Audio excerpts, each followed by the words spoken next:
Hoy contamos de nueva cuenta con la presencia virtual del reconocido consultor político Antonio Sola. Muy buenos días, Antonio.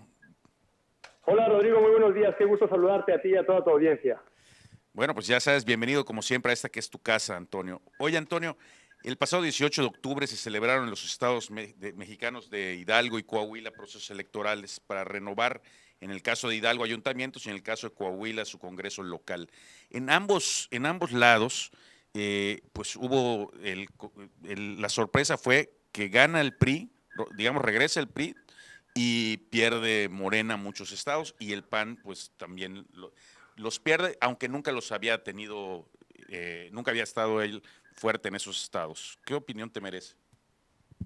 Bueno, la primera lectura de tres que saco de estas elecciones, Rodrigo, que han sido pues para el 2020 muy importantes, es que Morena no es invencible. Y eso es muy significativo porque tanto su presidente como la propia estructura del partido creen que o creían que era posible cualquier victoria en cualquier circunstancia en este México que estamos viviendo hoy, que es un México de pandemia.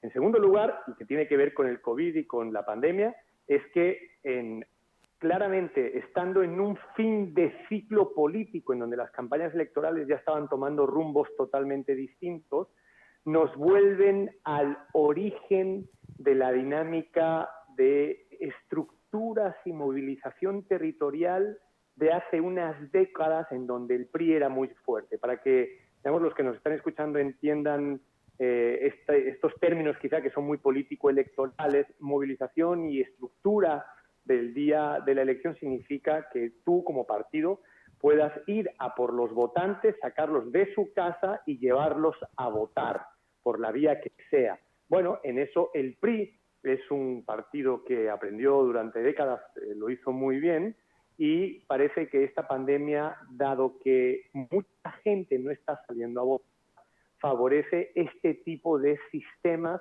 que forman parte del pasado, pero que la pandemia les está dando oxígeno. Y en tercer lugar, tiene que ver con esta característica, querido Rodrigo, y es que en ambas elecciones el porcentaje de personas votantes que han ido a votar ha sido mucho más bajo del esperado. Creo que son tres conclusiones importantes que cambian o han cambiado el escenario de esas dos elecciones y que nos ponen claramente algunas pistas para lo que va a suceder en la gigantesca elección que vamos a tener el 2021 en México. Oye, Antonio, pudiera dar en el 21, que va a ser una elección muy compleja, pudiera dar la sorpresa cualquier otro partido entonces.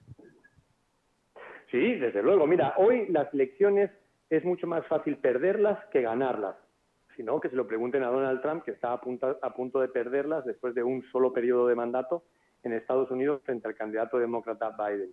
Y esto es porque hay mucha convulsión, hay muchas incertezas y desde luego lo que hay es un mundo en pandemia al que evidentemente no estábamos acostumbrados. Este mundo llegó y llegó para quedar, transformando no solo la forma en la que vivimos, sino también la forma en la que hacemos política y la forma en la que enfrentamos las campañas electorales. Entonces, ¿puede pasar cualquier cosa el año que viene? Desde luego que puede pasar cualquier cosa. Vamos a ver en esa reválida o ese referéndum que quiere aplicar López Obrador, si lo hace el mismo día de las elecciones, en donde se discuta, digamos, si la renovación de mandato o no, ese López Obrador versus López Obrador, ¿no? Que es un presidente y un candidato que siempre compite contra sí mismo. Vamos a ver si está en juego y en caso de que no esté en juego, cómo eso le va a afectar a Morena y al resto de los partidos, porque al día de hoy la agenda la sigue moviendo claramente López Obrador y no el resto de los partidos políticos de oposición, que por cierto han elegido, como hablábamos el otro día, Rodrigo, ser oposición y no ser opción de gobierno. Esa es parte de la desgracia que en la política de hoy en México estamos viviendo. Así que sí, puede haber cualquier sorpresa para el 2021. Esto quiere decir también que el presidente va a jugar contra él mismo, o sea, contra su propio partido, y los partidos, con esa frase que me quedo que es extraordinaria, que decidieron ser oposición de gobierno, pues bueno, les van a caer los votos, pero no van a ir por ellos. Claro, mira, en realidad ese López Obrador contra López Obrador es una forma de también de tratar de expresar lo que representa López Obrador como candidato y como presidente. López Obrador es alguien que ha competido contra sí mismo siempre, por eso perdió en el 2006 contra Calderón y luego contra Peña en el 2012. Evidentemente, en el 2018 la jugó muy bien, pero vamos a ver cómo transita ahora esa pelea entre sí mismo, porque es un liderazgo muy fuerte, en el 2021.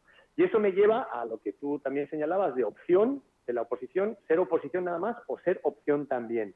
¿Cómo vamos a ir a recoger los votos? ¿Qué parte del trabajo territorial es el que hay que hacer? Y cómo construir una clara posición que señale el camino en el México de hoy para que los partidos de oposición puedan adquirir fuerza. Si eso no lo hacen, Rodrigo, López Obrador seguirá políticamente vivo y con mucha fuerza. Pero si los partidos de oposición, fundamentalmente el PAN y el PRI, también Movimiento Ciudadano y el Verde, pero fundamentalmente el PAN y el PRI, no muestran el camino a seguir, perderán una gran oportunidad de ir, digamos, acabando el legado en este sexenio de López Obrador. Date cuenta que los últimos 3 o 4 presidentes, desde Cedillo, todos perdieron la elección intermedia. Vamos a ver si López Obrador logra romper o no esa tradición de ganar o no la elección intermedia. De momento la está ganando. Pues te agradezco mucho tus comentarios, Antonio. Y bueno, la revista Peninsular es tu casa, bien sabes. Nos escuchamos pronto de nuevo. Claro que sí. Es un placer, querido Rodrigo, siempre estar aquí. Un abrazo fuerte. Nos vamos, un abrazo hasta Ecuador para Antonio Sola. Nos vamos a un corte y volvemos.